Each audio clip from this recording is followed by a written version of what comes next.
Bonjour à toi et bienvenue dans le podcast Les Sentiers du Possible. Je suis Alexandra Ridou, coach certifiée et fondatrice de Randose, pour t'accompagner à cheminer vers une vie pleine de sens et d'impact. Chaque lundi, je te partage mes réflexions et outils pour t'aider à atteindre les sommets de ton épanouissement. Et les mercredis, je te laisse découvrir une interview inspirante d'invités qui vivent la vie qui leur correspond vraiment. Ah, et j'ai oublié, je t'invite à écouter chaque épisode en marchant. Les neurosciences l'ont démontré, marcher te permet de prendre plus de recul, de développer ta créativité et ainsi prendre les meilleures décisions pour vivre la vie qui te fait vibrer. Salut Charlotte, je suis ultra ravie de t'avoir sur le podcast Les Sentiers du Possible. Je ne sais pas si tout le monde te connaît, Charlotte Apieto. Est-ce que du coup tu peux dire en quelques mots, quelques phrases qui tu es? Bien sûr, merci beaucoup Alexandra pour l'invitation, ça me fait très plaisir d'être là. Qui je suis? Eh bien, écoute, je suis entrepreneur depuis 7 ans maintenant, donc je pense que c'est la première étiquette, tu vois, qu'on pourrait me coller.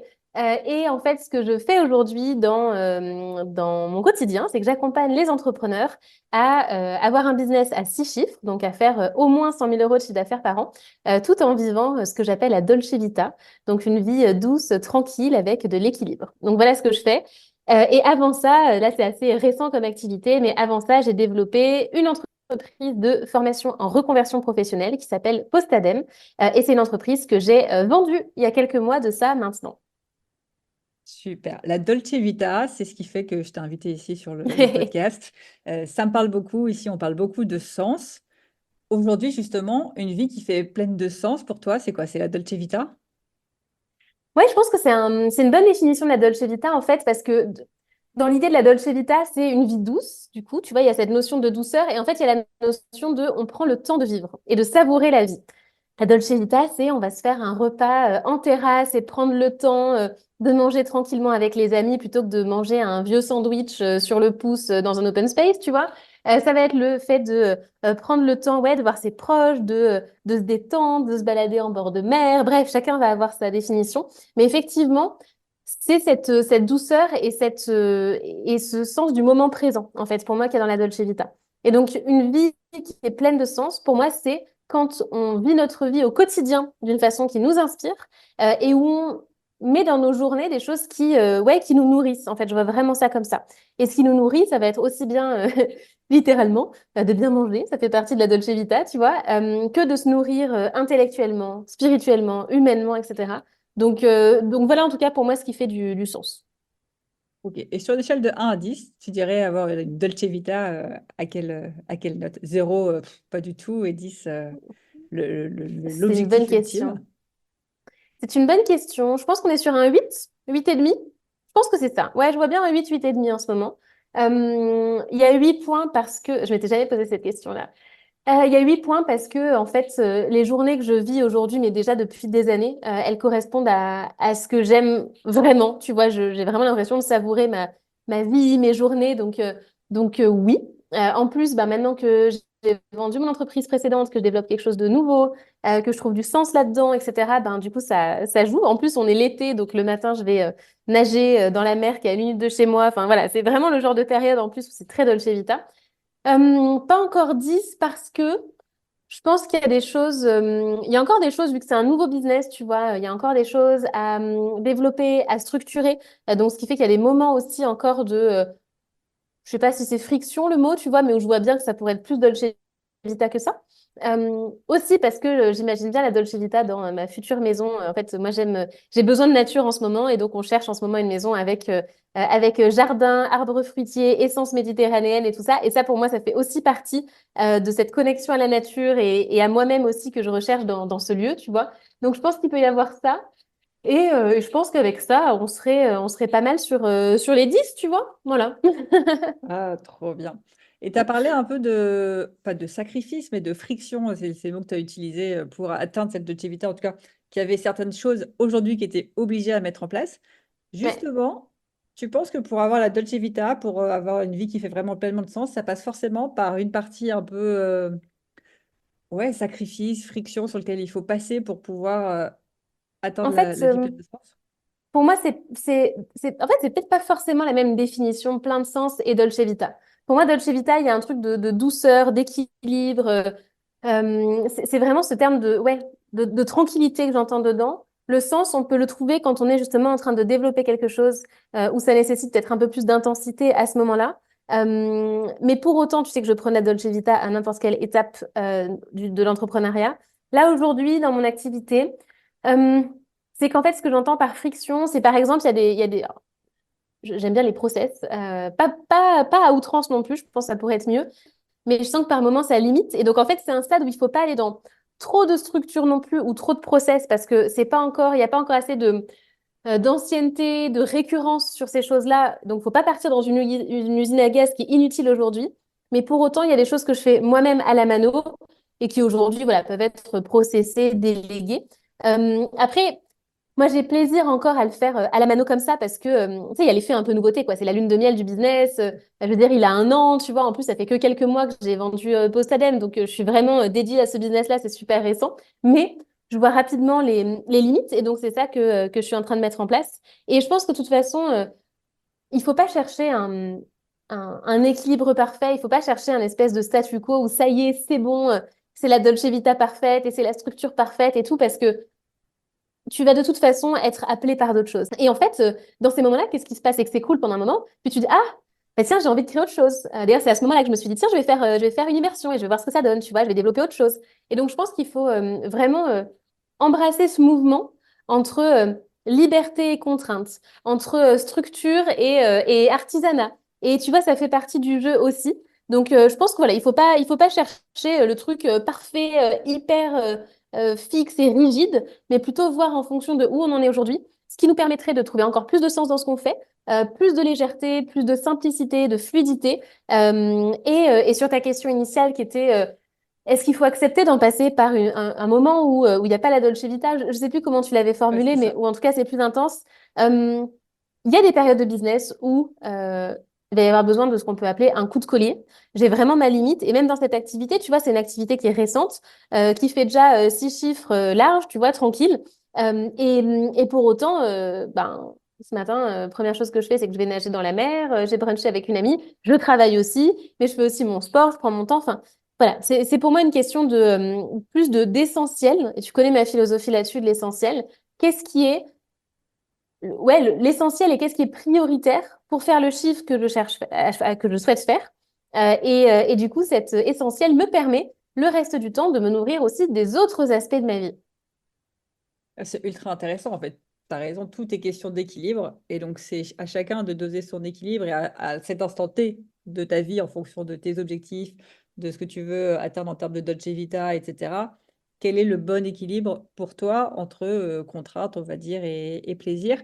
Et je rebondis sur un truc que tu as dit, qui est aussi que le fait que si tu cherches la Dolce Vita absolue où tu fais plus rien, finalement, celle-là, elle a plus de sens puisque c'est un peu ce qui est arrivé, j'ai l'impression, quand tu étais à la fin sur Postadem, c'est que tout roulait tout seul, et du coup, il est où le sens dans tout ça? Les pieds en éventail, c'est top, mais à un moment donné, il faut aussi du sens dans le mouvement. Si tu parlais de mouvement, j'ai vachement C'est aimé ça. ça.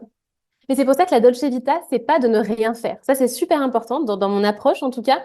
C'est pas les pieds en éventail et je fais rien et je construis rien et je me challenge pas. Et donc, je savoure ce que je fais sur mon temps personnel, mon sport, mon machin, mon truc, mais c'est aussi ce que je savoure dans mon business, en fait. Et pour moi, un business, un Dolce Business, du coup, c'est le nom de la société que j'ai créée, tu vois, mais c'est un business qui t'inspire, ou quand tu travailles, tu le fais le plus souvent possible dans le flow. On n'est pas dans le monde des bisounours, hein. Quand je fais de l'administratif, je suis pas dans le flow. On va pas se mentir, donc je délègue au maximum et tout, mais il y a des trucs où il faut s'y coller. Donc voilà, ça reste la vraie vie. Mais en tout cas, c'est un business qui lui-même se fait dans la fluidité, dans la douceur, dans ce que j'aime. Et ça en fait partie. Et pour moi, le travail, c'est un des piliers de notre épanouissement, de notre bien-être, quand justement il a cette vocation-là.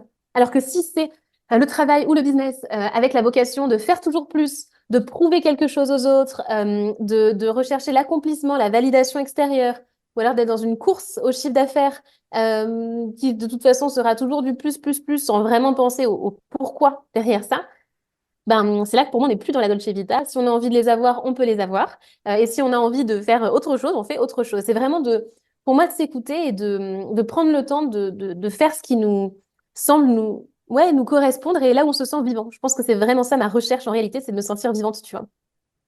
Ah, c'est génial. C'est ce que je prône aussi, c'est vraiment, il n'y a pas un business type qui est meilleur qu'un autre. C'est construire l'activité qui te ressemble et qui soit alignée avec la vision de la vie que tu as, avec tes talents, avec ce que tu aimes faire. Bref, un tout qui fait que chaque business est unique à partir du moment où la personne, ça lui correspond vraiment, quoi. Ouais, c'est exactement ça. Et si tu laisses le travail de côté, je pense que tu vas rechercher en fait la stimulation ailleurs. Mais pour moi, c'est sain et du coup, c'est porteur dans notre vie quand on cherche un accomplissement interne, intrinsèque, et pas quelque chose qui est basé sur l'extérieur. Et le problème dans l'entrepreneuriat, c'est que beaucoup d'entrepreneurs courent après les chiffres, la reconnaissance, etc. Ils pensent avoir quitté une espèce de rat race dans le salariat et souvent ils sont aussi très fiers de dire oui, ben moi j'ai quitté le salariat, je suis plus un mouton, etc. Je suis à mon compte, je suis libre et tout. Mais est-ce que vraiment, vraiment t'es libre et est-ce que vraiment t'as quitté cette rat race? Ben pas si souvent que ça. Et c'est pas une critique, c'est parce qu'en fait c'est tellement inscrit en nous, tu vois, entre selon le modèle familial, selon l'école, le travail dans lequel tu as été, etc., c'est tellement ancré que c'est pas forcément simple de se sortir de ce fonctionnement-là. Alors que pour moi, ça, c'est la clé vers une vie qui nous inspire vraiment, c'est quand on sort de cette course-là. Mais c'est pas simple et je pense que moi, j'en suis bien sortie par rapport à des phases que j'ai eues. Mais je vais pas du tout dire que j'en suis complètement sortie. Il y a des phases où j'ai l'impression d'être sortie complètement, d'autres phases où ça revient. Et je pense pas que ce soit un mal, parce que je pense que les phases comme ça, où on revient dans cet aspect-là, cette vision de l'entrepreneuriat, ça apporte aussi des choses. Tu vois, tout apporte de bonnes choses. Mais en tout cas, c'est de rapidement capter qu'on est en train de faire la course à quelque chose qui est externe à nous et de revenir assez rapidement dans notre intériorité et ce qui nous drive profondément. Donc, bon, je suis partie sur une longue tirade, tu sais, on dirait autiste dans Mission Cléopâtre, mais je sais Non, plus mais où on c'est en était, mais génial. voilà. C'est génial parce que ça revient à un message que j'essaie beaucoup de faire passer de on ne nous apprend pas en fait à travailler sur nous. On nous apprend à atteindre des objectifs, mais à pas à remettre en question, mais pourquoi je vais vers cet objectif? En fait, alors que je vais vers cet objectif, peut-être parce que, je sais pas, mes parents m'ont dit, vas-y, fonce, parce que mon environnement a dit, vas-y, il faut absolument être entrepreneur. Et ce que tu dis là, c'est vraiment se reposer les bonnes questions. OK, si j'enlève le regard des autres, si j'enlève les croyances des uns et des autres, l'environnement, bref, en vrai, qu'est-ce que j'ai envie de faire? Qu'est-ce qui me correspond? Pour pas courir bêtement, on ne sait pas où. Et j'ai l'image de ce hamster dans sa roue là, qui tourne, qui tourne, qui tourne. Et très vite, comme tu l'as dit, on peut tomber dans ce panneau de je tourne, je tourne, je tourne. Et puis, je sais plus trop pourquoi, mais en tout cas, j'avance pour éviter de me poser trop de questions et de me dire que ça n'a pas de sens, quoi.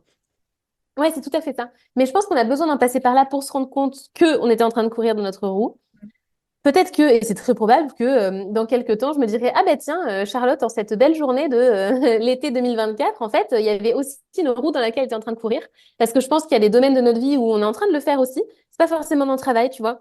Donc, ça nécessite de toute façon une conscience de plus en plus fine de soi, de ses besoins, etc. Et je trouve que cette démarche, en tout cas, elle est super intéressante, super nourrissante pour soi. Donc ouais, je suis en phase avec toi aussi là-dessus sur l'image de la roue de hamster. Et je pense qu'il ne faut pas s'en vouloir quand c'est le cas, parce que c'est vraiment le monde dans lequel on est le plus souvent. Mais du coup, c'est important de s'entourer de personnes qui, au-delà du chiffre d'affaires qu'elles font, sont vraiment inspirées et inspirantes dans leur domaine et où on sent que leur vie, elle la crée à leur façon. Et c'est pour ça que j'adore rencontrer des gens qui mènent une vie différente de ce qu'on peut voir ailleurs.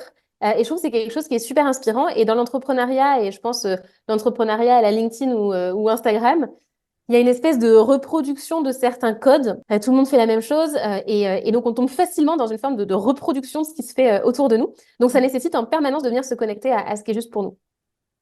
Et tu as un exemple, alors il me semble que oui, par le passé, quand tu étais salarié, où justement, tu as eu cette sensation d'être dans une roue. Et quel a été ton déclic pour sortir de cette roue? Bah déjà, en fait, tu vois, dans les récents, je me suis retrouvée à aller à une rencontre de mastermind avec des entrepreneurs qui font des gros chiffres et puis qui cherchent à faire des gros chiffres. Pas dans le sens où c'est des gens débiles qui pensent qu'aux chiffres, non, pas du tout. C'est des gens que j'adore, super inspirants et tout ça. Mais on est quand même dans un environnement où on est là pour faire l'argent et utiliser notre argent et on est là pour ça quand même. Et en fait, j'ai passé 2, 3 jours là-bas et je me sentais balancée dans ce monde que pourtant je connais très bien et que je fréquente depuis des années. Et il y avait une dichotomie entre les deux et je me sentais pas du tout à ma place en fait pour cette raison-là. Et je trouve ça intéressant parce que je me suis rendu compte à quel point dès qu'on gravite autour de personnes qui vont mettre certaines valeurs en avant ou ce genre de choses, et une fois de plus, c'est pas pour les critiquer, parce que c'est des gens que j'adore et on a plein de conversations passionnantes et voilà, mais hop, tu commences à réintégrer ce fonctionnement-là et en te disant, bah tiens, faire tant, c'est la norme, c'est l'objectif, c'est ça qui est bien, c'est ça la réussite. Donc c'est pas simple du tout. Et donc tu vois que ça peut m'arriver encore régulièrement. Mais sinon, en tout cas, des moments où je me suis dit que je voulais sortir de cette roue de hamster, effectivement, quand j'étais salariée, parce que du coup, je passais mes journées sur du Excel, du PowerPoint, à faire des réunions et à me dire, mais en fait, c'est pas ça la vie que j'ai envie de mener. Enfin, vraiment, le matin, c'était le cliché du métro boulot dodo. Et j'arrivais en bas de cet immeuble, le grand immeuble de chez mon client, parce que j'étais consultante. Et je me disais, mais je vais passer vraiment ma journée dans cet immeuble gris avec la moquette toute crado. Enfin, vraiment, c'est ça qui va se passer. Donc ça a été un des moments, un des premiers moments. Et ensuite, je pense que c'est tout. Après, ça a été d'autres questions un peu existentielles ou d'autres moments où je me suis posé des questions sur le sens que je voulais donner à ma vie. Mais en tout cas, vraiment, la sensation ultime comme ça a été ouais, quand j'étais salariée et que du coup, j'ai décidé de poser ma dème. Ok. C'est une décision que tu as fait assez facilement, du type je prends conscience que ça ne peut pas durer et je switch, ou c'est une décision qui a pris du temps et dans ces cas-là, ça a été quoi toutes tes phases pour mûrir le projet? Ça a pris un petit peu de temps. En fait, j'ai eu la première prise de conscience, je crois que c'était à Noël 2015, janvier 2016, quelque chose comme ça. J'étais en bore-out, vraiment l'ennui, quoi. À ce moment-là, ça servait à rien ce que je faisais. Ça m'occupait 2 heures par jour et c'était inintéressant. Donc, du coup, j'en profitais pour commencer à me poser des questions sur ma vie. Donc là, j'ai commencé à participer à des événements autour de l'entrepreneuriat, aller à des conférences. Il faut savoir quand même, à l'époque, Mamie Charlotte, mais c'est que c'était pas aussi démocratisé qu'aujourd'hui. Tu vois, trouver des contenus sur l'entrepreneuriat ou des conférences et tout, c'était pas non plus si évident. Il y avait quand même, en plus, je vivais à Paris, mais c'est pas la folie. Mais en tout cas, ce qu'il y avait, j'y allais, j'en profitais. Il n'y avait pas pléthore de choix comme aujourd'hui. Et ensuite, j'ai quand même continué dans ce job parce que quelque part, c'était ça la norme, c'était ça la trajectoire que j'avais prise, j'avais fait mes études pour ça. Enfin, tu vois, c'est pas si évident que ça. Jusqu'à ce que là, pour le coup, je me retrouve en mini burn-out, où là, j'étais plus du tout en burn-out, c'était plus l'ennui, au contraire, c'est trop. Plus un manque de sens, tout ça cumulé a fait que c'était à l'été 2016. Je me suis dit, oulala, non, là, ça va plus. J'ai été arrêtée une semaine. Après, j'avais mes vacances. Et au retour, j'ai dit, ben, je me laisse un mois ou un mois et demi, je crois. Un mois, hein, pour poser l'ADEME, donc pour avoir trouvé un autre job et quitter mon emploi. Donc, au final, tu vois que ça a pris. La démarche, elle a pris plus de 6 mois. Et au final, le temps que je fasse mon préavis et tout, j'avais quitté ce job un an après m'être posé les premières questions. Donc, ça peut prendre parfois un petit peu de temps. Et voilà. Et en plus, tu vois que j'avais pas entrepris tout de suite. J'avais d'abord rejoint une petite start-up, en fait, de 3 personnes. Donc, c'est la quatrième. Et c'était vraiment l'aventure. Je baissais mon salaire de 40%. Je savais pas exactement ce que j'allais y faire. En plus, j'avais quitté quelque chose de vraiment prestigieux. Moi, j'avais fait Sciences Po avant, le SCP, qui est une grande école de commerce et tout ça. Et j'allais dans une petite start-up inconnue au bataillon.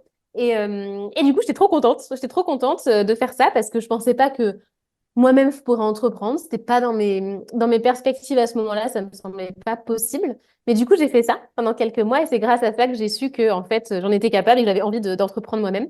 Mais tu vois, du coup, ça a été un cheminement quand même. Ça s'est pas fait en 24 heures, ça s'est pas fait non plus en 10 ans, hein, tu vois. À l'échelle d'une vie, c'est quand même assez court. Mais c'est ça qui m'a permis d'avoir de la clarté sur tout ça. Ah, super. Et tu as eu tout de suite le déclic, tiens, je veux créer Postadem, en tout cas un accompagnement pour aider les gens à justement poser leur DEM ou non, Non, non, ça. non, non, non. En fait, j'avais des side projects dans l'éducation. Alors, je donnais des cours particuliers d'économie à ce moment-là. En plus, comme j'avais diminué mon salaire dans la startup où j'étais obligée de donner des cours à côté. Donc, il y a eu un côté un peu rétrogradage, ça se dit ça? T'as compris? Parce que du coup, Ouais. j'avais quand même fait de belles études où je donnais des cours pour le coup, pour me faire un petit revenu. Et après, bah, quand j'ai intégré le conseil, que je gagnais bien ma vie et tout, je n'ai pas redonné de cours. Sauf que là, comme j'avais baissé mon salaire, j'ai redonné des cours pour pouvoir compléter ma perte de salaire. Plus j'avais des side projects dans l'éducation, mais des trucs un peu flous. Tu vois, à l'époque, je me dis, mon Dieu, j'étais à côté de la plaque, mais c'est normal, je découvrais, il n'y avait pas autant, il n'y avait pas des formations comme aujourd'hui, donc voilà. Mais du coup, j'avais pas Postadem en tête. Ensuite, j'ai quitté cette startup et j'étais d'abord freelance. Je faisais de la formation en ressources humaines et conduite du changement en freelance, mais pour des grandes entreprises, en fait. j'étais référencée auprès d'organismes et je faisais mes formations, plus mes cours d'économie. Et c'est à l'été 2017, donc ça a été quand même assez rapide, tu vois, ça a pris que quelques mois, que j'ai eu l'idée très claire de Postadem. Et du coup, bah, le temps de continuer mes missions freelance, de commencer à tester, j'avais mes premiers clients tests, que soit gratuits, soit vraiment pour des cacahuètes. Je les coachais pour trouver leur voie. Et donc, je faisais ça jusqu'à ce que je me dise, bon, c'est ça que je vais faire à plein temps. Donc, j'ai éliminé le reste et je me suis consacrée à Postadem avec, du coup, l'objectif de pouvoir en vivre en 6 mois maximum. Et du coup, c'est ce que j'ai fait. J'ai vraiment lancé la boîte à fond avec le blog, les événements, les apéros, les coachings, le contenu. Enfin bref, j'ai démarré l'aventure Postadem à ce moment-là. Et effectivement, en 6 mois, j'ai pu me verser mon salaire grâce à Postadem. Donc voilà, c'est vraiment le début de l'aventure. Et ça, c'était en 2018, donc il y a 6 ans. Une vraie success story. J'interromps mon échange avec Charlotte ici. On a déjà dit beaucoup de choses. Charlotte a partagé énormément de conseils. Il y a sûrement énormément de choses d'ailleurs qui ont fait écho avec toi. Et je t'invite donc à rester jusqu'au bout de l'épisode pour avoir ta question de coaching par rapport à cette première partie d'échange. Et demain, on se retrouve pour la suite de l'échange. À très vite!